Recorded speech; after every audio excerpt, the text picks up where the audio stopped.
Welcome to Chatter. I'm David Priess. This week, historian and author Matthew Parker on the British Empire's territorial peak 100 years later. You know, you think of empires, you think of the land empires of Russia, the Romans, the Persians. They're all sort of contiguous. But Britain wasn't. Their closest allies were the other side of the world in Australia and New Zealand. And it's because it was so global, it just made no strategic sense. And it meant that the different parts of the empire would have different strategic priorities.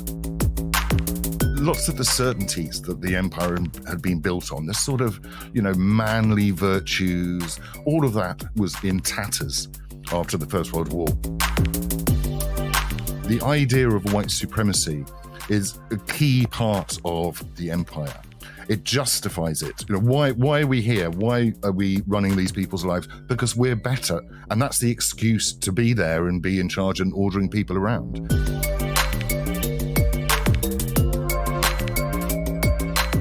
Matthew Parker, welcome to Chatter. Great to be here, David.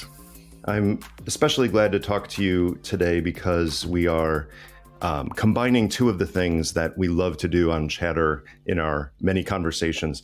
One of them is dig into history and find the lessons of history for today. And you've just written a massive work which does that in a beautiful way.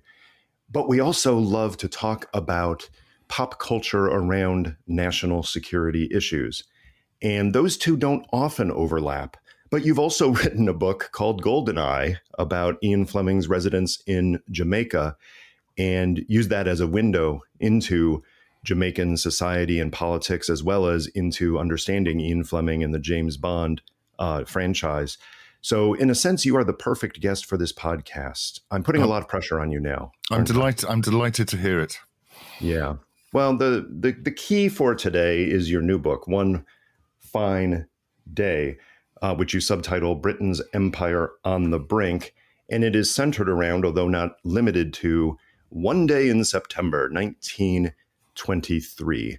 And I'm curious, as an author, you've written several books already, but none of them with a frame like this, none of them with a structure quite like this one. What drove you to try to look at dozens of places around the world within the British Empire at the time through that lens of one day in 1923?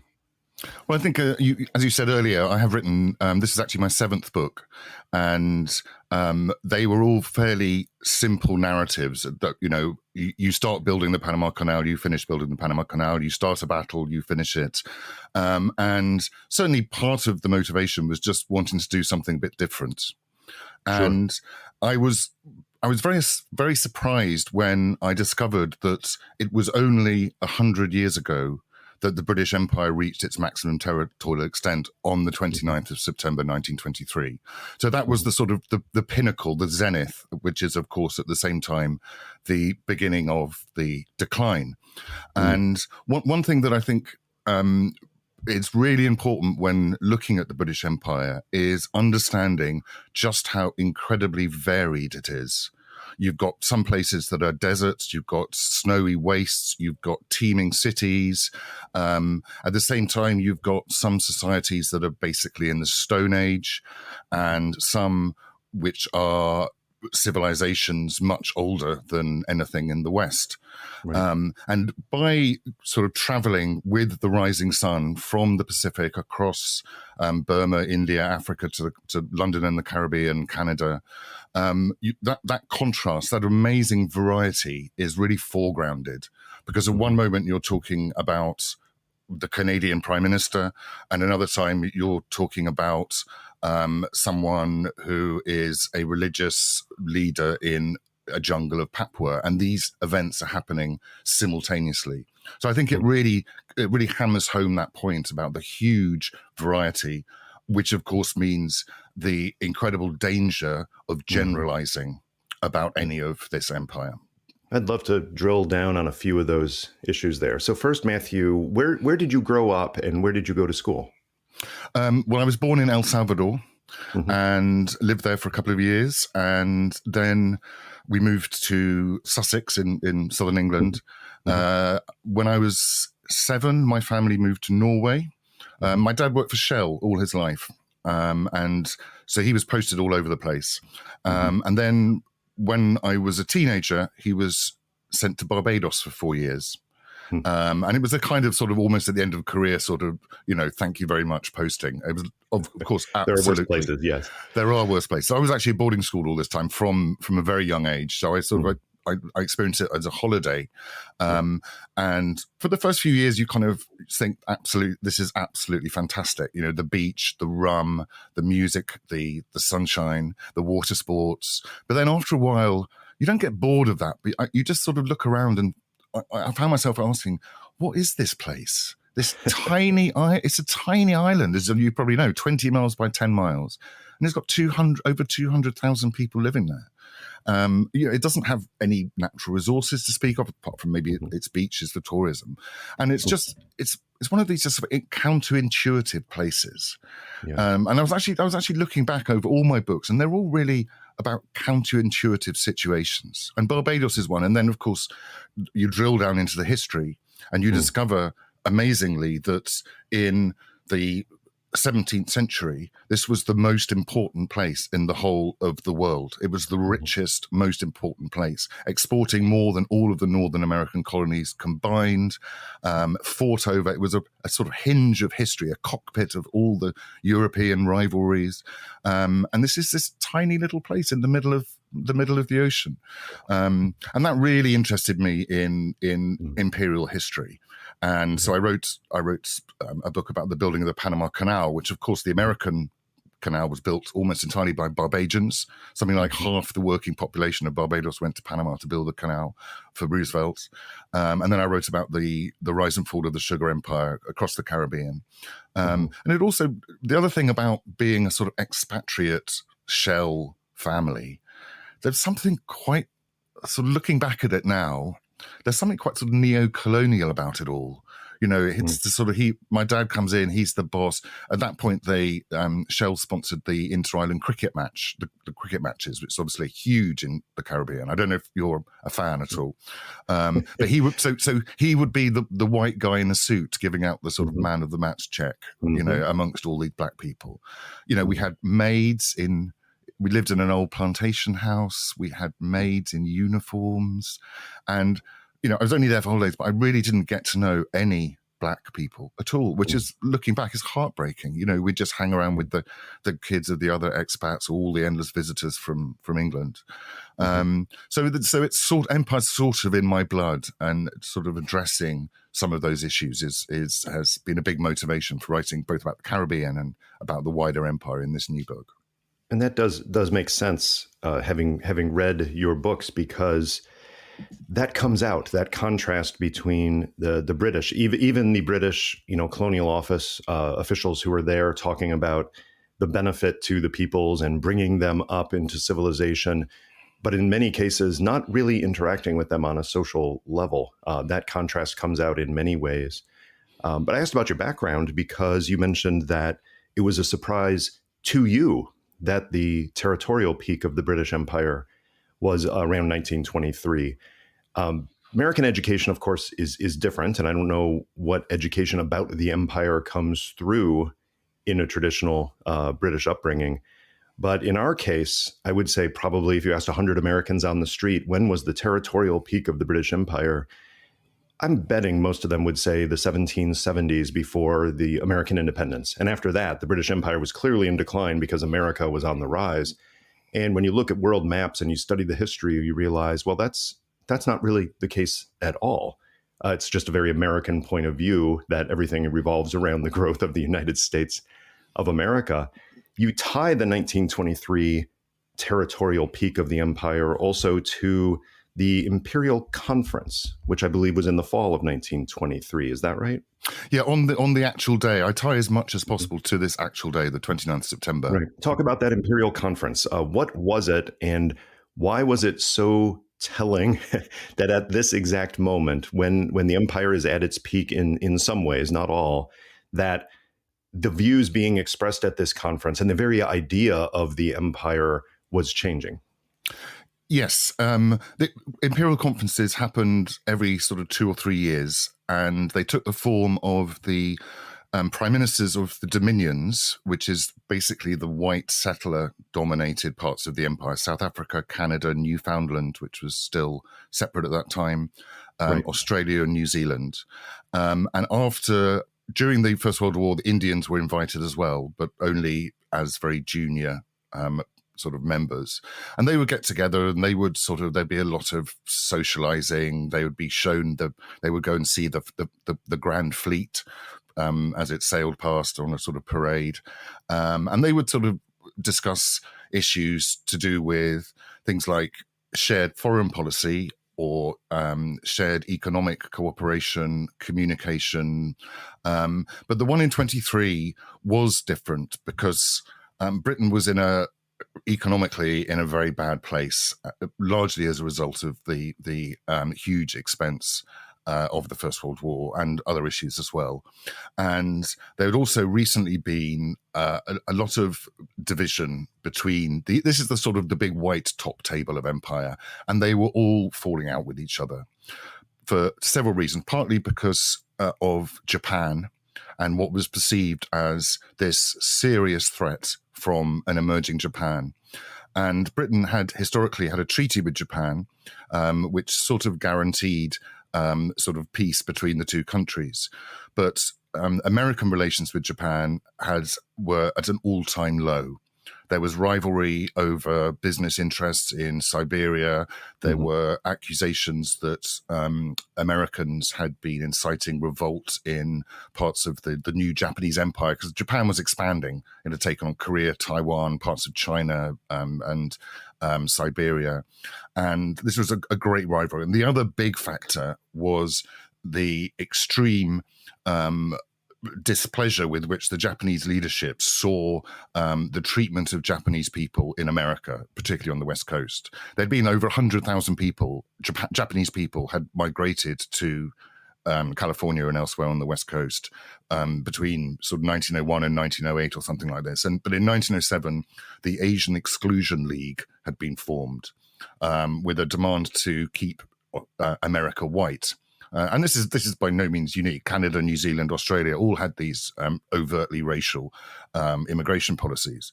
And this had caused an incredible amount of ill feeling and sort of heightened the rivalry. And anyway, in sort of 1921, Britain was the treaty with Japan was due for renewal. And the Americans made it clear that if this went ahead, it would be seen by Washington as an unfriendly act by the British. Right. So the British had to choose: do we stay on the same side do we stay in with the Americans, or do we placate the Japanese? And the dominions themselves would split down the middle. Canada obviously wanted friendship with America to continue for obvious strategic reasons. Australia and New Zealand, on the other hand, were the exact opposite. They say if we cancel this treaty with Japan, we are going to be under serious risk of being invaded. And there was this sort of, was it paranoia? I suppose you look at the Second World War, perhaps it wasn't. But there was this idea of the sort of the yellow peril descending on thinly populated and Australia and New Zealand. And the Australians worked out that the Japanese could land an army of about 100,000 anywhere on their coast. I think this is one of those many things, Matthew, that, again, from the American experience, the shadow of the Second World War is so large that we forget just how dramatic the rise of Japan was in the late 19th and early 20th centuries. And I think the Australian and New Zealand reaction to that is very telling of the fact that we may have forgotten that, but it was extremely important to their thinking at the time. Yeah, I mean, I kind of use that in the book. I use the reader's knowledge. The reader knows that the Japanese, for instance, are going to go through Malaya and Singapore like a knife through butter, and that's all going to come crashing down. But I really want to keep the sense of concentrating on what people knew at the time. So, for instance, I'll give another example. One of the surprises at the 1923 Imperial Conference was the first time an Irish representative had been there. Yes. Because Ireland was now a dominion, and all of that, there'd been a bitter civil war, there'd been a war with the British, all of this had come to an end. And everyone was congratulating themselves, oh, at last, this Irish problem that has plagued us for so long, it's all solved, hooray. And they also, another thing which I thought was quite interesting was the sort of war planning that sort of goes on at the conference as well. And Britain had set up a 10-year rule, which meant that they didn't anticipate going to war with anyone for 10 years. And the country that they thought they would most likely go to war with was France. And to the extent that in September 23, plans started on designing a bomber to reach Paris from the south coast of England. Anyway, sort of going back, we're slightly diverting here. Going back to the conference. So it goes to the heart of the empire. The empire didn't make strategic sense. You know, you think of empires, you think of the land empires of Russia, the Romans, the Persians. They're all sort of contiguous. But Britain wasn't. Their closest allies were the other side of the world in Australia and New Zealand. And it's because it was so global, it just made no strategic sense. And it meant that the different parts of the empire would have different strategic priorities and would need a different foreign policy. And that's exactly what happened with Japan. And it's not just foreign policy. They can't agree on anything. They can't agree on tariffs, because that would cause food in Britain to be more expensive. All they could agree that was the point that united the empire was shared loyalty to the royal family, which at that point was the less than charismatic George V and his totally unsuitable, well, unsuitable is an understatement, the Prince of Wales, who later would become Edward VIII. The traitor king, as he's now known. Right. So he's sent off on this, and this is something that links the different parts of the book together. He's sent off on this world tour, and he's incredibly photogenic. He's called the Prince of Hearts. And basically, women of a certain age all sort of melt with his big, sort of rather sad, vulnerable-looking face. And that goes fine in Australia and New Zealand, but then he gets to India. In India. And India, it all went really badly wrong. And again, that just shows the huge differences between the different parts of the empire. So no one knew what the empire was for, and also empire had become a sort of dirty word.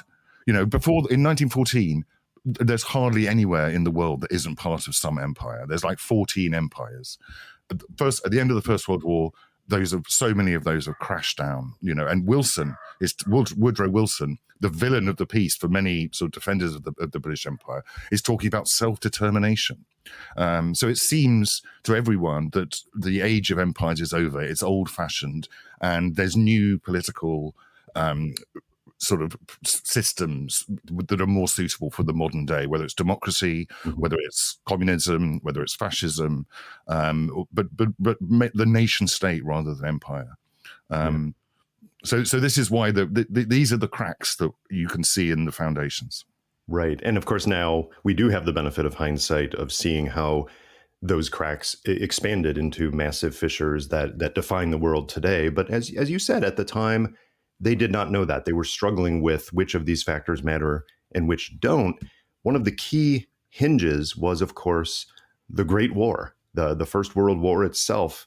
1923, people are still coming to grips with what does this mean? Not so much militarily and politically, although there is some of that.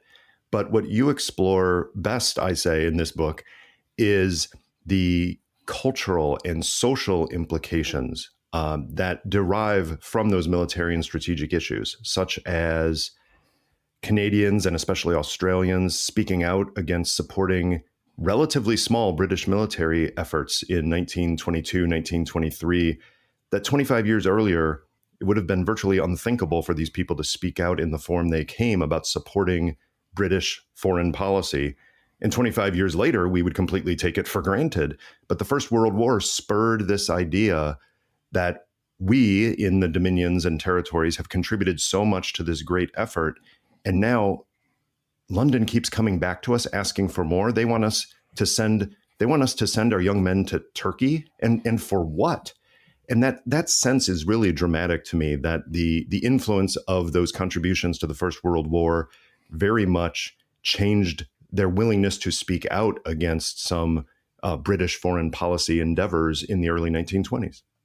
Yeah, certainly. I mean, the Shanak crisis that you refer to in Turkey, when it looked like the victorious Ataturk forces were going to enter the demilitarized zone around the Dardanelles, and where a British force was stationed, and South Africa didn't even bother replying. Canada said, absolutely, you cannot assume our support. Mm-hmm. It's a question for our government and not for you just ordering us to do it from London. And the same in Australia. New Zealand, which is the sort of hyper loyal colony, incredibly dependent on Britain economically.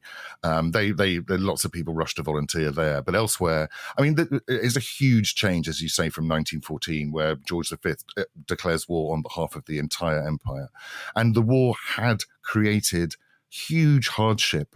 Not just in terms of the huge number of people who were killed or maimed, but also economically as well. It costs a lot. Everyone was paying huge taxes. Everyone was in debt thanks to this effort. And a lot, even during the war, there were a lot of people, particularly in Australia, where on the left, the Unionists would tell people to tear up their draft cards. And there were a couple of referendums on introducing conscription in Australia, and both of them were defeated. So the Australians were all volunteers, uniquely out of all the Allied forces. And the same is true in Canada, where sort of long-standing divisions between Francophone and Anglophone communities meant that hardly anyone from the French community volunteered and to serve overseas, and this deepened divisions as well, and that led to, when conscription was eventually introduced in Canada, there were riots and people were killed in Quebec rioting against this measure. So yeah, everything has changed, and it's not just the sort of political; it's also sort of psychological. This was the most traumatic, awful period in modern history with up until that time. And lots of the certainties that the empire had been built on, this sort of, manly virtues and, going out into the empire and imposing your will and your superiority, all of that was in tatters after the First World War, which had demonstrated, perhaps most importantly, to the colonized, to the Indians, to the Africans, that this white superiority was white. What happened to Pax Britannica? What happened to the idea of spreading peace when you can't even control? Europe, the white people effectively have a disastrous civil war. So respect for the colonial officer and confidence in the colonial officer himself, in what he was doing and the values that underpinned the empire, were under serious question, to put it mildly. You start the book after a brief introduction, but the main text of the book starts with the resident commissioner in one of the places of the world I have known the least about, in a place that I think many people will not even have heard of, which is what the British called Ocean Island in the Pacific Ocean, which metaphorically and perhaps literally is where the sun would rise on the British Empire, being far flung well past Malaya and India and other possessions. But it has a fascinating story, which I certainly had not heard about before.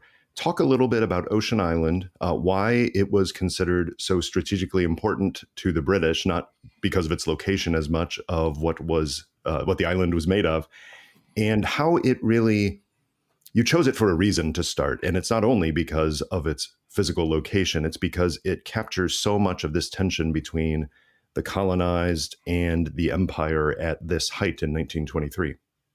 Well, this is one of my favorite discoveries. Part of the reason for doing this one day is I had to discipline myself. So I would start. I would go. For instance, I read hundreds and hundreds of newspapers and magazines, and I went through huge piles of paper from the old Colonial Office in the archives here in London, and it was fantastic to come across something on the actual day. And one of the things I discovered just in the general correspondence file was a letter to the Colonial Office from what was called the British Phosphate Commission, asking for an extra 150 acres of Ocean Island to be given over to their operations. And I thought, what's this about? And then when I discovered it was just sort of, I think I say in the book, it's sort of Kafkaesque, it's sort of surreal. Yes. What happened is a New Zealander back in about 1903 turned up in Ocean Island, and this is a very isolated place. There's about 500 people living there, and he discovers that almost the entire soil of the island is made of phosphate. And this is an incredibly important, rare and valuable ingredient of fertilizers. Now, what had happened is that Australia and New Zealand had sort of set themselves up. They imagined themselves, their identity was as the sort of the granaries and the sort of the food cupboard of the empire. You know, they would raise wheat and sheep and send it to London to the British market. But the problem was that they're not actually very fertile. They're pretty useless as an agrarian idyll. But so what they need is this phosphate. So what happened is this guy, the New Zealander guy, a guy called Albert Ellis, did a deal with the islanders on this island, which was sort of risibly unfair, for them to start digging out the phosphate and shipping it off to factories to be made into a fertilizer.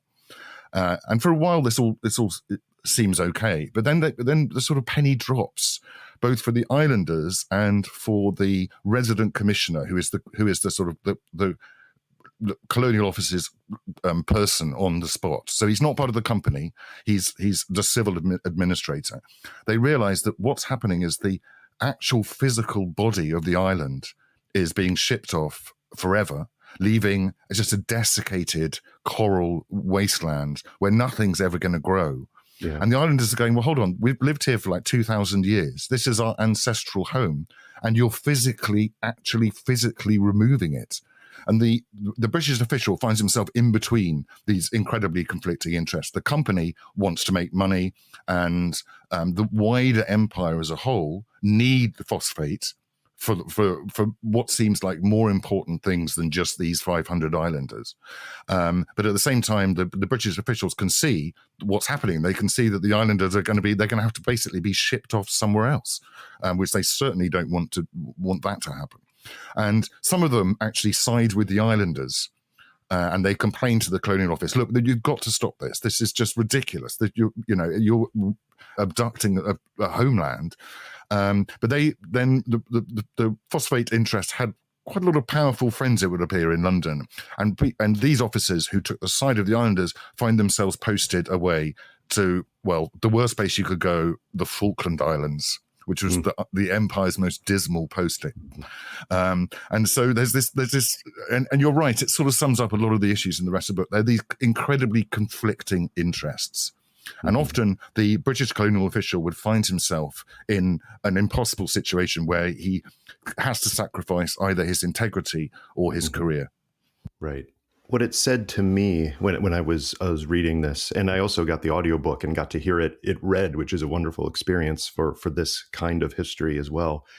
What it really told me was something you mentioned earlier in our chat, which is this sense that the empire strategically had begun to make no sense as a cohesive whole, but you could trace back how each step made sense to someone at the time, right? Maybe Aden did not make a lot of sense by itself, but it made sense because of India. Or maybe some places didn't, like Ocean Island didn't make sense, except that the phosphate was needed for other parts of the empire. So it all fits together.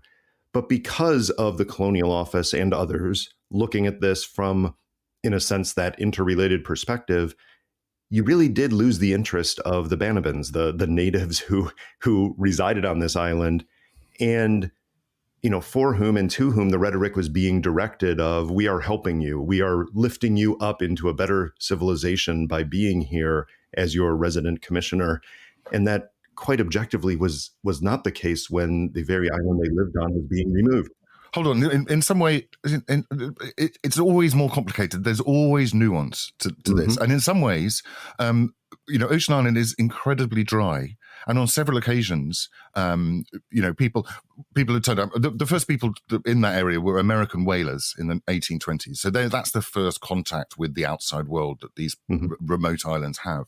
And they reported that sometimes they would turn up and that because of the lack of water, half the population had died. And then, and this happened on several occasions. They would have desperate measures. They would go out in boats, chasing clouds around the open sea to try to get some fresh water. And when the company arrived and started digging the phosphate, they constructed large reservoirs and they set up a desalination plant. And subsequent to that, the population rose and rose and rose. So it's never as simple as the sort of the good guys and the bad guys. Right. But what you say about how the empire came about in this rather sort of piecemeal way, that's really the same as I was talking about the sort of complexity and the differences between places. Right. I mean, in some cases, I'll give you a couple of examples. In some cases, the missionaries in Nyasaland, what's now Malawi in southern Africa, they were there. The British weren't there. They were all getting sort of murdered and stuff. So the British went in to protect them, and that led to the annexation of that territory.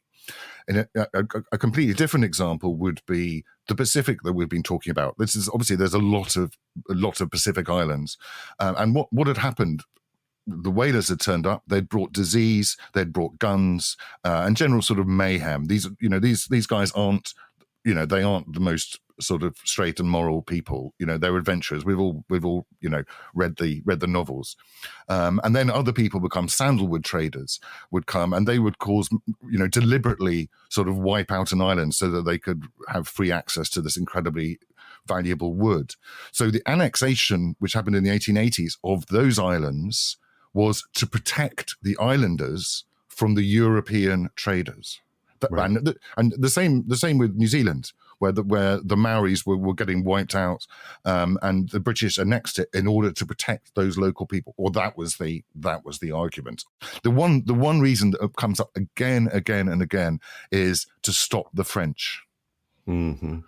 So many places is to stop those French horrors from sort of getting one up on us. And of course, that was quite a surprise for me. I think I understood it at some grand intellectual level about the times, knowing the history in Europe, but how it played out with, in many cases, literally memos being written, cables sent in the colonial office or foreign office, memos with companies, the newspaper headlines that were being pulled from September 1923, how many times France was lurking in the background, or in some cases in the foreground, as a concern.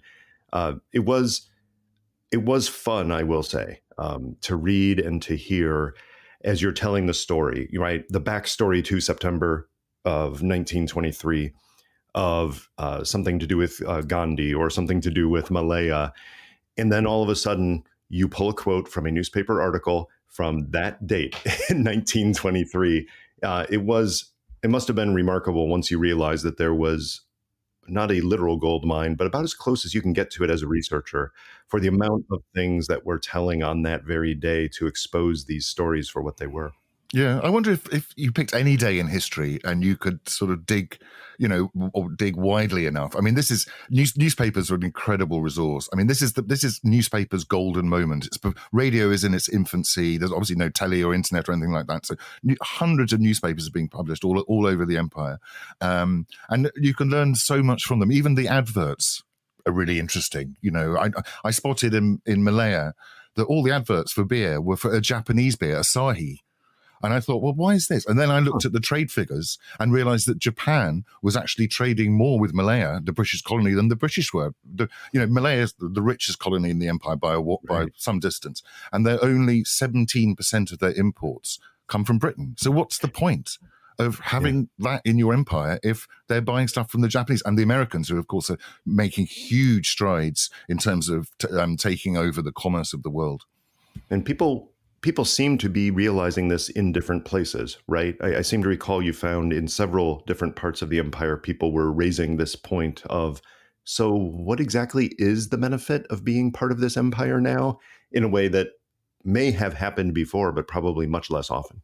Yeah, no, there was a debate going on in Britain for a while about, does the empire actually cost more than it benefits the home country. And people took different positions on this, but certainly on the sort of the progressive or the sort of the Labour Party, and as it was at the time, they were thinking, well, actually, can't we do we need the land, or can we just trade with people? And certainly the Americans had no problem with, selling their cars in particular all over the empire, much to the sort of horror of the British car industry, which was completely out-competed. So yeah, it's that general feeling, and this sort of goes back to the conference, is what's the empire actually for? What's it about? And of course, there was this additional sort of twist, which sort of goes back to Woodrow Wilson, I guess. At Versailles, the territories of Germany and what was the Ottoman Empire are divided up between. So Britain gets Iraq, France gets Syria, Britain gets Tanganyika just south of Kenya, and so on and so on. But at Versailles, there was this sort of proviso. I mean, this is an imperial land grab. And this is why the empire reached its maximum territorial threat then, because of these sort of enemy and First World War territories coming in. But there is this proviso put in, which is that they are League of Nations mandates, that the manifesto is that they have to be run by the French or the British, whoever it is. They have to be run for the benefit of the indigenous people and with the express purpose of bringing them to self-government. Right. So the purpose of the empire then is basically, as the times are, to shut itself down, to liquidate itself. That's all. They're only there in order so that they can leave. I mean, it's just a nonsense. And of course, at the same time, we were talking about democracy. Only in 1918 was there mass democracy in Britain. That was when the all men over the age of 21 got the vote, and most women over the age of 30s. So this is a new thing, but it also it asks this question. So hold on, we've got real democracy at home, but we've got autocratic imperialism, in Africa and in Asia. And how is that compatible in this new world? Right. What I appreciated about the way you looked at this is, look, many people have looked at the geopolitics of the era and tried to shine a light on that, and that obviously is here. But you bring in those ideas of the changing political sociology and literally the rise of anthropology, and particularly social anthropology, as a field at this time, and how the clash of traditional views of race and of whiteness, particularly British superiority, with this rise of social anthropology, leads to some really interesting discoveries right at this time about the lack of any significant difference between races beyond individual variability and background. Exploring that adds a depth to this, that at least some people were realizing, wait a minute, maybe it's not just the strategic foundations of empire and whether the cost-benefit analysis is there, but in fact, there are some ethical issues involving the very way that we have looked at the colonized before. And that was coming out very strongly in this very year that you're talking about. Yeah, I mean, that's really sort of a thread that's woven all through the book. The ideas about race, and these have been challenged long before the First World War, as you said. I mean, there was a famous experiment where scientists went to an island just off New Guinea and conducted, for the first time, proper scientific experiments about things like reaction to sound or stimulus, and sort of about social organization as well. And previously, they sort of going back to the end of the 19th century, where there was this sort of social Darwinian idea of the hierarchy of races. So that at the top were the Anglo-Saxons, including the Americans, and then sort of going down through sort of southern Mediterranean, all the way down to Australian Aborigines at the bottom. And the idea was that the higher up this hierarchy you are, the more sort of intellectually capable you are, the more you have emotional restraint. And as you go down, you become, I mean, this is just sort of classic racism. You become more like an animal. So therefore, you don't have the self-control or the intellect, but you have superior hearing and you have superior reactions. And these were all tested, and they was all shown to be absolutely not true. And even, even some analysis of dreams showed that people dreamt in and interpreted dreams the same way, whether they're living in a hut in Kenya or whether they're in a university in Edinburgh or in Harvard or wherever it might be. So the whole idea of hierarchy of race had been scientifically demolished. But of course, these things take a long time to filter through. And certainly this sort of understanding of the concept of race itself being kind of nonsensical, which we probably would agree on now. This hadn't filtered through to, the local resident officer in Nigeria or whatever. And part of the reason for that is that the idea of white supremacy is absolutely a key part of the idea of the empire. It justifies it. Why are we here? Why are we running these people's lives? Because we're better than them at doing everything. And that's the excuse to be there and be in charge and ordering people around.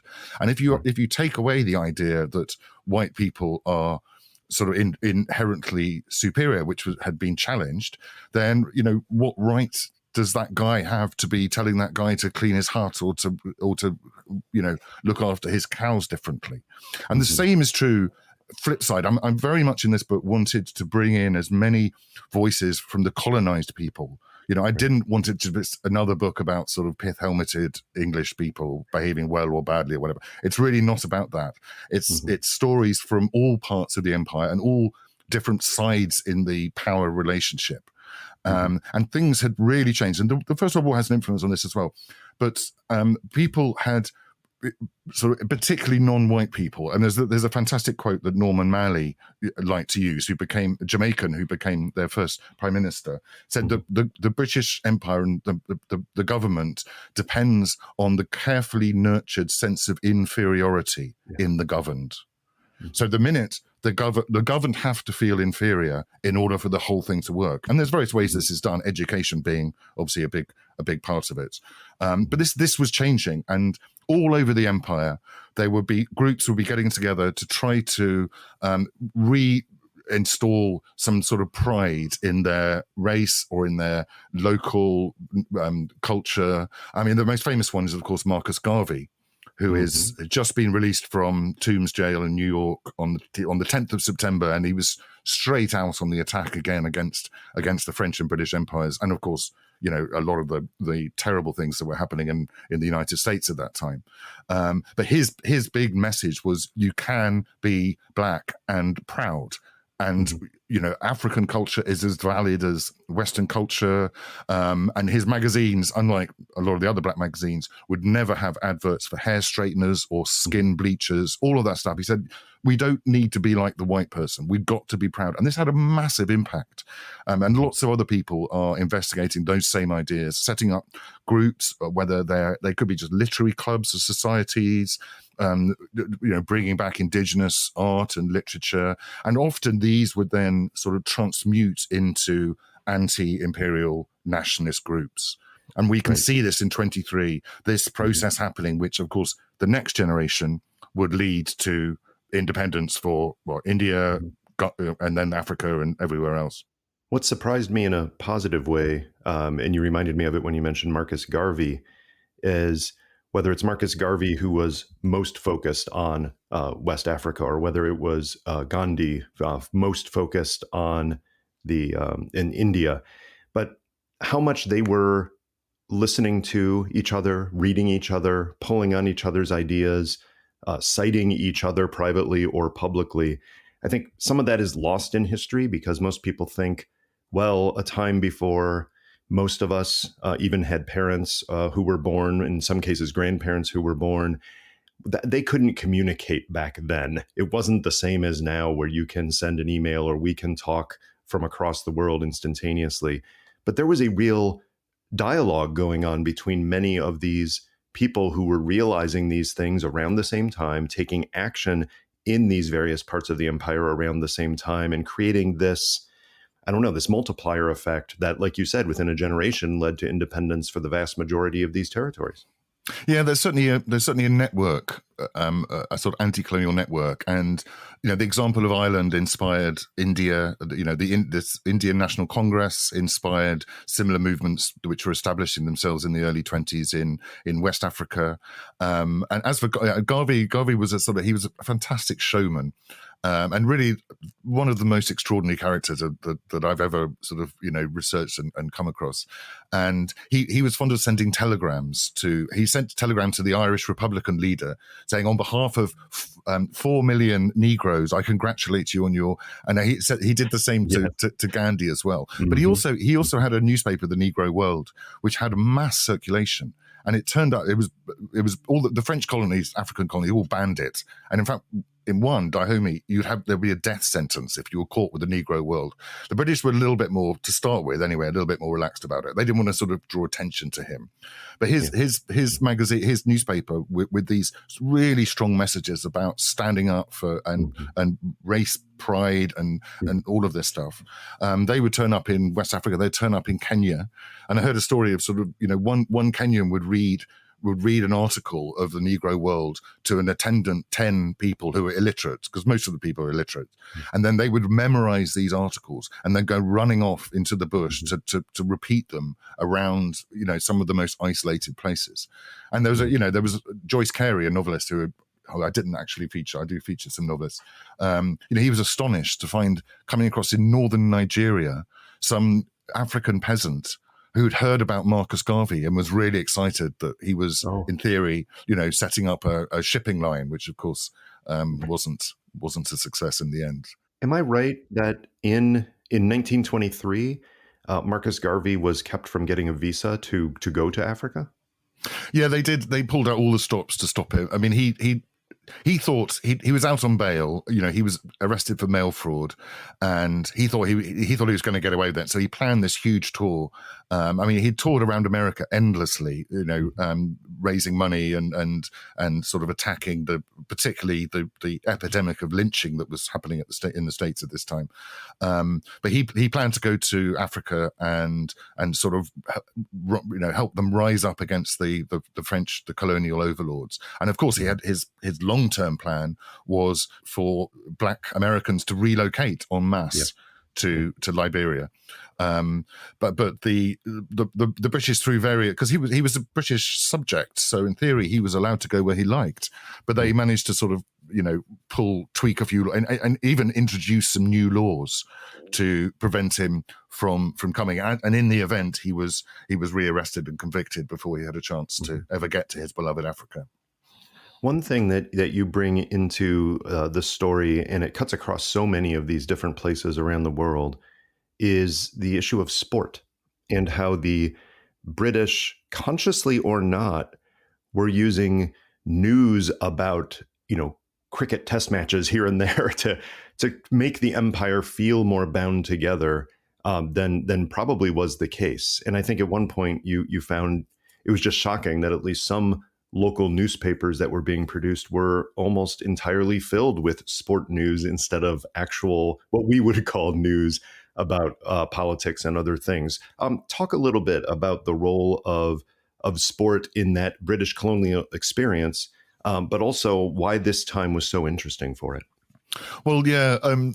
One of the books I most enjoyed reading was actually by a Frenchman called Albert Damangion, I think he was called, and he wrote a book called about the British Empire, published in September 23. And he found he'd sort of surveyed the empire, and the amount of sport going on he found baffling. He found it complete, and he described it as unremunerated physical activity. So you're running around and you're not even getting paid. It's this sort of crazy English, but yeah, I mean, I think it's a bit more nuanced. I think sport was used to impress, I guess. And I think sports were introduced. I mean, look at football, for instance, which is introduced across the empire. It became really popular. People loved playing, particularly working class people. And they were genuinely grateful for this being being introduced and the rules and the teams established. And the same with cricket. I mean, cricket was considered the grand imperial game because in theory it has the sort of codes of sort of fair play, and it would teach the Asians fair play, and it's back to this sort of general manliness that's how the British saw themselves. And sometimes it did actually, it was a cross-cultural vehicle. So, British would play hockey with Sikhs in India as a team in a way that they had no other sort of contact on. But the colonized, if I understand right, in most places, the colonized could perhaps play with them, but they could not go into the same locker room. Is that right? That was the case in some places. There were still segregated teams and segregated facilities, but not very often. Not universally.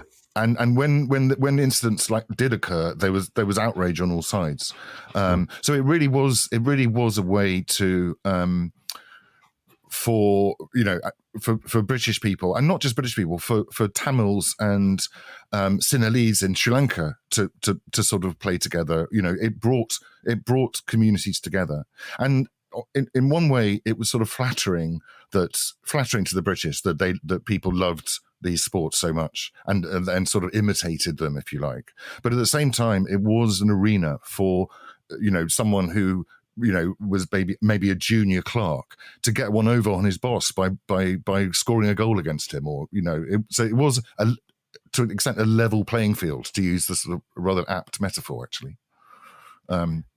There are a couple of most of the characters in this most recent study are people that even generally well-educated readers will not have heard of. These are people who happen to be commissioners or governors of a territory in a time that is, if not forgotten, certainly understudied. But you do have some prominent figures here. You do mention Churchill, who I believe took the responsibility for the colonies in 1921 or 22. But for me, one that really struck out, and the depth in which you explored the impact of the experience on him, was the author who would write under the name George Orwell. Could you talk a little bit about George Orwell's experience in Burma at this time and what it said to you? Yeah, I didn't, as you say, I didn't want the book to be about sort of a top-down great man thing. I wanted people from all walks of life, recognizably human people. The book's about people and stories. And there are some people that no one will have ever heard of, but it's an amazing story. Or there will be some people, and George Orwell is a sort of a particularly interesting one. Mm-hmm. He went out to Burma in November 22. He sailed from Liverpool. In September 23, he was a policeman in the north of the country, and he went to Eton School as sort of and was a self-confessed sort of snob and a prig when he first went out to Burma, and Burma was probably the place where the British were hated more than anywhere else in the entire empire, and this was for lots of reasons, but mainly because the British had entirely dismantled the social structure of the country. They'd got rid of the king and the elaborate sort of structure around the monasteries and monks. And the society was in ruins. And the response to this was a massive crime wave. It was the most out of control, lawless place with murders happening all over the place. So not a great place to be a young policeman arriving, very green. And he was absolutely appalled by what he discovered, particularly in terms of the sort of business exploitation of the huge resources of Burma were being absolutely stripped, mainly by Scottish companies. But also he found himself in this sort of what a Burmese historian called it, this sort of a wall of hatred. Very, very racial as well between the Burmese and the British. And the Burmese, they hated the Indians as well that the British had brought in huge numbers. And they were really, really absolutely desperate to get rid of the British in any way possible. And Orwell found himself actually sometimes saying, I just wanted to put my bayonet into the stomach of this truculent priest, because he could just feel the hatred. And of course, it changed him from, as I said, a sort of priggish young man into, George Orwell, that we know as obviously a famous campaigner for the weak and the people who find themselves at the bottom of the pile. But even his story is nuanced. He produced a novel from which actually he started writing in Burma when he was still there. He left in 24, and called Burmese Days. And it's a very strange thing because, he claims to be anti-imperialist and claims to be anti-racist, but all of the Burmese characters are dreadful, and they're all called Yellow the whole time. It's complicated, very stereotypical, and it need not have been that way, because he obviously had a depth in other writings that showed he could move beyond that. Yeah, well, he's obviously a great essayist as well as writing his novels, and he has, like a lot of the people on the left in Britain, he had very mixed feelings about the empire. He said, well, we don't really want it to sort of, and if we do just sort of give it away, won't other worse countries like France or Holland or America come in and take over? And people still stuck to the idea that the colonized were not ready for self-government, that they needed, another generations more of education and of development and of civilizing before, the British could leave. And so they had a duty to stay. That was how they felt. Absolutely. Well, you in this new book, One Fine Day, you don't talk that much about Jamaica, but that's fair, because in recent years you've published a whole book about the British experience in Jamaica using the lens of Ian Fleming and his Goldeneye residence there. I'm hoping we can spend a few minutes before we go chatting about that as well, and what it is that you found most fascinating about Fleming's experience in Jamaica, and how his interactions there did shed light on his creation of and growth of James Bond, such that there was some during the novels that he wrote. Yeah, this started many years ago. I'd written a book called The Sugar Baron, so I was the sort of quite well-known Caribbean historian here in the UK, and I was approached by Chris Blackwell, Island Records, who is probably well known to your listeners. The promoter of Bob Marley, amongst many others, and he bought Fleming's old house, and it's now a sort of luxury hotel. And he was going to do a sort of nice glossy book, and wanted some sort of text wrapped around the pictures. So he said, "Oh, can you do this?" I said, "Yeah, sure." And then I kind of looked at it a bit more closely, and I read all the novels, which I'd never read before, and sort of studied his. I hadn't realised that all of the James Bond novels were actually written in Jamaica. Right. And when you read them, suddenly Jamaica's everywhere. I mean, not just in the 3 or 4 that are set there, but just in the whole atmosphere of Jamaica. And also, really interestingly, the idea of James Bond as an imperial hero. He's published, this is the 1950s. The empire is collapsing. But in the figure of James Bond, Britain can still somehow project power across the world in the way that it used to be able to do in the good old days of the imperial height. So he's a sort of consolation figure for the British reading public.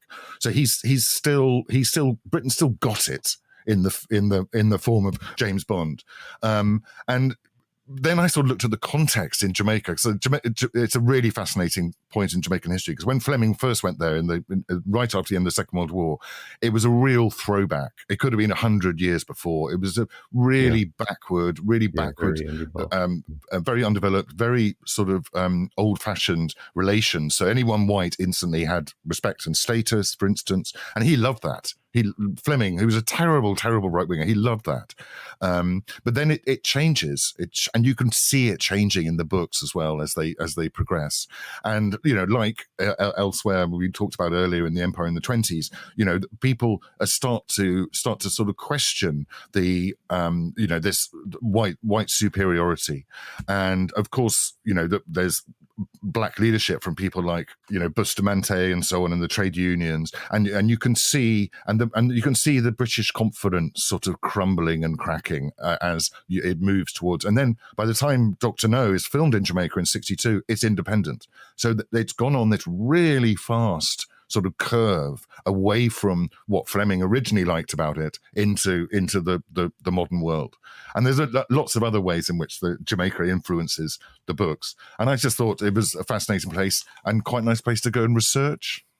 Yeah, you have turned me on to that idea, which is something I'd never thought of before. But it's very funny. Your descriptions of the Goldeneye residence when he first built it. I mean, it's not Spartan, but it's not luxurious. It's something that has a unique physical place, which you could see then evoke some of the things in the novels regarding the beach and its access.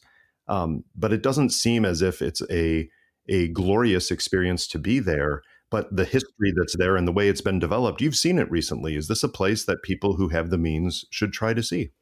I think so. I mean, you're right that the original house was built in a very austere style. Noel Coward, who was a neighbour, said it looked like a sort of medical clinic, and it should be Goldeneye nose and throat.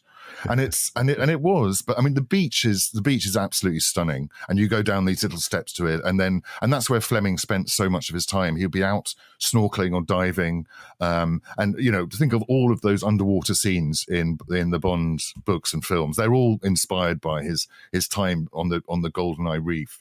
But it was also because Jamaica was changing as well, as I talked about, the sort of moving towards independence. It was the beginning of the jet age. So you were getting Errol Flynn and all the Hollywood stars were flying in. And it was, big, very fancy hotels were being built. And it is that touristy world that Bond moves in, of the super rich and the jetting away all over the place. But the actual house is still. I mean, I actually got to stay there, which was great, and it's been done up nicely. You've got these amazing outdoor showers, and then there's a new beach is being constructed a little bit away down the coast with lots of very nice villas and so on. And it's got a Chris Blackwell vibe. It's got a reggae vibe. It's got there's a lot of music going on. So I don't know whether Fleming did like West Indian music. He actually really liked Jamaicans, black Jamaicans, in the way that he's incredibly rude about every other, unless you're an Anglo-Saxon Briton in the books, he's so rude about you. All the Chinese, the Germans, the Chinese, the Americans, he thought the Americans were a terribly, bad idea for the people who were taking over the world. But black Jamaicans, he has a lot of, it's patronizing and it's slightly paternalistic, but interesting nonetheless. But I would recommend going there, but you'd have to probably, it's not cheap. It's not cheap. No. I would never be able to stay there under my own steam, sadly, ever. Unless you manage to sell lots of this book for me. Well, I did love Goldeneye for that, which is I got a better understanding of the not so subtle disdain towards Americans that comes through in the novels. Felix Leiter has some positive qualities in the novels, but generally the attitude towards Americans is quite negative. And a bit of the experience of the development of Jamaica during his time there explained it because of how he felt about Jamaicans and how he felt Americans were treating this place almost as a tourist colony of their own, disregarding the fact that in some ways he was a tourist himself, even though it was part of the empire when he went. But it was a fascinating read, and I do recommend it to anybody who's interested either in spy fiction overall and Fleming in particular, but also someone wanting to get a different perspective on Jamaica. And maybe that will be their gateway drug into the Sugar Barons and some of your other work. But the new book is One Fine Day, Britain's Empire on the Brink, September 29th, 1923. And I appreciate the fact of you talking so much to us about it. But we do close here by reaching into our vaunted chatterbox and asking you a very different question. And today, that question is, what book or books are on your nightstand or on your Audible or Kindle list of books coming up? I'm actually still working my way through The Earth Transformed by Peter Frankopan. Oh. He's a friend, and he wrote an amazing success called The Silk Roads, which was a sort of global history, slightly spun round to be centered on Asia rather than the traditional centering on Europe and the United States. Yeah. And his new one is about, it's a sort of ecological history of the world going back into sort of, the deepest past, where sort of climate events have occurred to wipe out or to promote different sort of types of living creature, and it's amazing. It's very long, but I'm really enjoying that. But I tend to have lots of books on the go, and some of them are sort of for work. They're sort of researching round sort of my projects. But I have a new book club. Which no one wanted me to join a book club, because writers, they say you can't ask a writer because they'll just go on and on and on and think they know it all, which I probably do a bit. But we only read novels in translation. Oh, fascinating! So we've just finished an Angolan one, and we're currently reading one from Sri Lanka, which I'm very much enjoying, which was actually shortlisted for the Booker Prize. And what is that book? So we can link to that as well. It's called A Passage North. A Passage North. Good. And it's very, very interesting about the sort of relationship between Sri Lanka and India. And it's also a beautifully written novel. So I'm really enjoying that, because otherwise... We don't get enough recommendations of Sri Lankan novels. So this is a good one that we can put out there and hope somebody takes something away from. And what a great idea to have a book club centered in that way. It does make it more compelling for people who might otherwise not find the time for such an activity. Yeah, we're quite a small group, but we have one of our members is Sri Lankan, one is American, one is German, one is Israeli, and then there's me. So we're quite a mixture already. So we bring in stuff, I hope, from different places. And you mentioned you're reading some research for potential new projects. Anything you want to give us a preview of, things that you're exploring, possibly writing about next? Well, I've actually just agreed with my editor what the next book will be, and he wants it January 2025. Oh, which is fast. Soon, because this book, One Fine Day, took me from commission to publication 8 years, because it's covers a lot of it's a global history, and if you ask anyone who writes global history, they say don't write global history, because it's a lot of research. Right. So this is going to be a short one, and I can't really say what it is because it's such a good idea. I don't want anyone to jump in. You don't want anyone to. Well, they won't have time to steal it. That's the good news, is because producing almost any book in that period of time, any nonfiction is extremely difficult if it involves research. But perhaps the next one need not be almost 600 pages like One Fine Day. It might end up being a bit shorter, especially if your editor is concerned about getting it out quickly. Yes, I'm sure. I hope it will be. But I tend to. Wonderful. Yeah, I tend to research to the limit of possibility. That's my thing. I do. Well, we look forward to it, whatever it is, based on your previous work. I'm sure it will be a fascinating read as well. Matthew Parker, thanks for spending time with us here on Chatter. David, it's been my pleasure.